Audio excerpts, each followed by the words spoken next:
In the previous sections of this seminar, we were explaining about the enclothements of the Partsufim, of the upper personages, all the way down into the personages of this world, meaning the enclothing of internal character levels into external character levels. So that in general we explained that the outer person, which means the conscious personality, has enclosed within it the level which is on the level of the liver, which is the dream personality.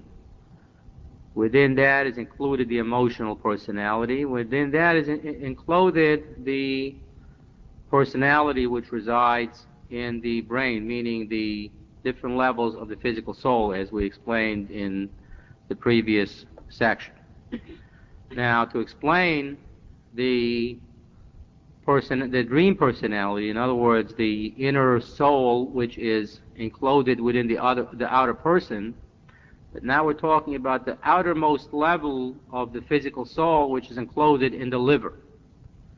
And this is called the Kista de Chayusa, the impression, the Reshimu or impression of the life force, which is in the actual physical blood, which is made in the liver. And from this leftover life force is where the dreams come from, that when we dream at night, it's because the two upper levels are gone, and the only thing that's left enlivening the body is the bottom part of the soul which resides in the liver. And from there come the dreams. Now, we're also going to tie this in with the subject matter of the letters. As we explained before, that everything is made up from letters, and that the innermost level of any personality or any level comes from the outermost letters of the level above it. So, in the Kabbalistic explanations on the interpretations of dreams, it explains that dreams are made of letters. Same thing like everything else is made out of letters. And the shapes in the dreams, which we explained that the level of the liver was the power of that level was the power of the imagination and the power of painting pictures, which that's why this is the level which paints the dreams. The way that these dreams are painted at night are according to the letters which we had during the day. So that if something is really worrying a person during the day, like so that if he has a very strong emotion of happiness or sadness or whatever, this might enter his dream in a visual manner. And the way that these letters go into visual manners is sort of like a pun, that it could be either something that represents it, or else it could be even just something that sounds like it, which is called a homonym. So that, for instance, if somebody is worried about his salary, that he has, in other words, financial worries because he works somewhere and he's worried about his salary, so at night he might have a dream about his celery, which is a kind of a vegetable, which sounds like salary.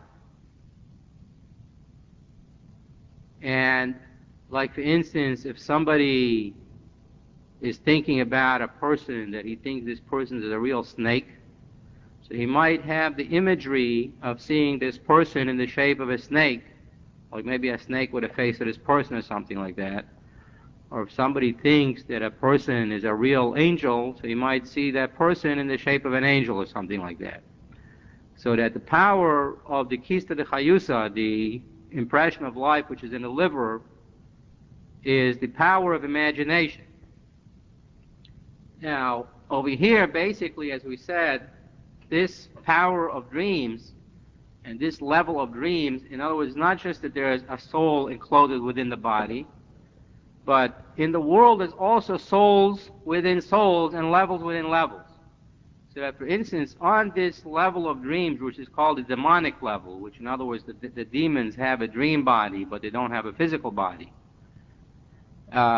And that's why the demons can enter our dreams. And it states in Kabbalah that most people's dreams don't even come from the angels, and certainly not from God, but actually from the demons. So that basically the letters of these dreams, as we said, come from the letters of what happened during the day, and then the demons can sometimes fool around with them, and they can mix up these letters. And they can take a word from one thing and mix it up with a word from another thing and make a whole new situation out of it in order to make fun of you at night. And this is basically called the confusion of the letters. Now, there's the very famous dreams in the Bible, the dreams of Pharaoh, that also what was happening, basically he had certain dreams about the 7 cows and then the 7 stalks of wheat, which represented the 7 good years and the 7 bad years. And nobody knew how to put this dream in order until Joseph came, which Joseph is called Joseph, the interpreter of dreams. Which, what does he do? He puts the letters of the dreams in the correct order. That, in other words, the whole thing of the evil in the world, which, as we keep reminding you several times through these seminars, that this particular seminar is on the outer shells of evil. Now, how did the outer shells of evil come from the inner holiness? Not only that, we keep stating that the outer shells, even while they're in their evil state, are still totally powered by godliness and are totally part of the divine plan. So the thing is, how did an evil thing come out of a good thing? And the basic thing of that is through the confusion of letters. That like in a dream, the letters can get all confused and a whole different thing can come out of the letters. So that you can take letters that originally said a good thing and they can turn by confusion into letters that say a bad thing. And there's a little joke that illustrates this point. Like, one person is listening to 2 other people talking, and one of the people says to the other people, the people are talking, says to him, "Geh Gesundheit," which that is Yiddish, and it means go in good health. And then a 4th person asked this person who heard this thing, go in good health, Geh Gesundheit, what did he say? He said it's good to hate. Which, if you look, what he really said was go in good health. But because this person didn't understand the language and maybe heard from a little bit far away, so he thought he said that it's good to hate. Which it's the opposite from the original thing that he said. He said you should really have good health and don't hate people. And what came out of it is the opposite from it. So we understand that basically this is the whole matter of the Shviras HaKelim, the breaking of the vessels from which the shells of evil came from, which is a confusion of the letter, which means that various philosophies started off originally from the real true philosophy, which all the great personages like Adam and Noah had the true religion, and they knew all the true secrets of the Kabbalah.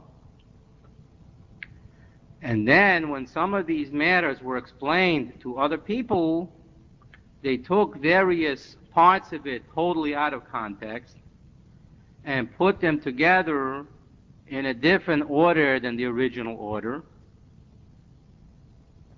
And it became into something that's evil. And like an example of this is how, for instance, evil voodoo came out of the true voodoo. That in the evil voodoo basically is the worship of Baron Samedi. Samedi means Saturday in French. And the 7 big gods of voodoo are basically named according to the days of the week. So that the days of the week represent planets, so that Sunday, even in English, is the day of the sun. Monday, also in English, is the day of the moon, which in the French is also like that, lundi. And then Tuesday, in English, it refers basically to the Scandinavian gods, but in French, which is the most of the countries where Voodoo is now being practiced, speak French. So that Tuesday is called Mardi, the day of Mars, and these are the planets basically. Wednesday, Mercredi, is the day of Mercury. Thursday, Jeudi, is the day of Jupiter. Friday, Vendredi, is the day of Venus. And Saturday, Samedi, is the day of Saturn. And also, it's called Samedi because Sam is the name of Satan. So, in other words, when it's taken by itself, it becomes the worship of Satan. Why? Because now the days are taken as 7 separate entities. And now is when the confusion can come. In other words, the confusion can come, like for instance, when a very big idea is explained to a very stupid person. The whole thing will become a big confusion in his mind, and he'll take one part away from another part and mix them all up, and it will come out the other side totally different than what it started off with. But the actual inner secret from the original true Voodoo was the fact that these days of the week were recited in order, so that they were recited Sunday, Monday, Tuesday, Wednesday, Thursday, Friday, Saturday, in particularly that order. So that the thing is, what it meant is that the real thing is not really the planetary influence and the 70 genies and the 7 upper influences from which they come from, and which those come from the upper 7 angelic influences. But that really what it is when all the days of the week are put together. And you say that there's 7 days in the week, meaning that God created the day and that God created the world in 6 days, and then on the 7th day he rested. Which, in other words, when you recite the whole 7 days together, it means that God created the world. Why does it mean that? Because there's no actual unit of the week anywhere in the universe. In other words, there's a unit of the month, which is the moon. There's the unit of the year, which is the sun. But there's no unit of the week. And yet all peoples have that unit. So the original recitation, which was the original recitation of the Voodoo chant, from which the later chants came out of, was not just the days of the week, but in order. And what was the important thing here was the fact that they were in order. So that this also relates to the upper 7 spheres of kindness, which is for Sunday, and then sternness, which is for Monday, and then beauty, which is for Tuesday, all the way till Saturday, which Saturday is the kingdom. And this is another thing, when the 7 days are repeated in order, it also refers to the original prophecies which all people had. That on the 7th day of creation means in the 7th millennium, which we are about to enter, will come the kingdom of God, means the Messianic age, the new age.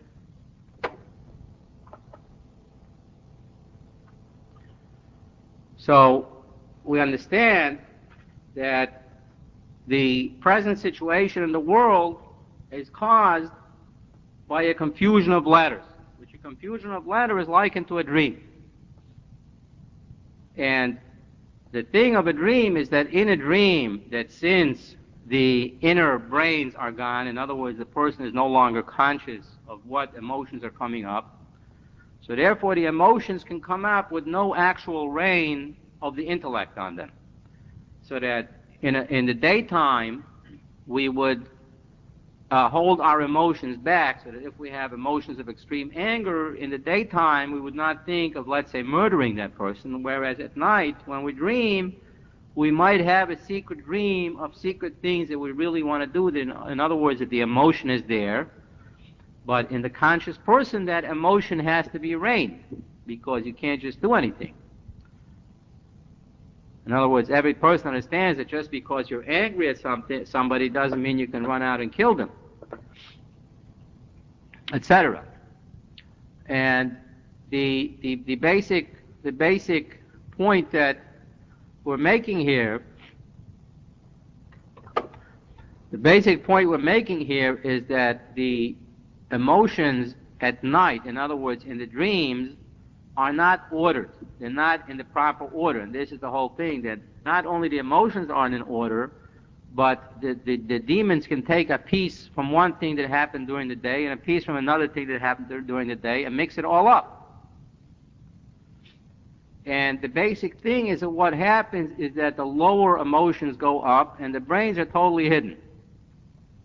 So that in the world, in the external world, what is happening in the world today, the fact that there's tremendous confusion in the world and nobody knows what's going on, and there seems to be a whole confusion with all kinds of ideologies, all claiming all kinds of different things and all trying to take over the world, and yet none of them are necessarily looking to how to be in tune with the actual inner intellect of the thing. In other words, nobody's really looking how does this tie in with godliness.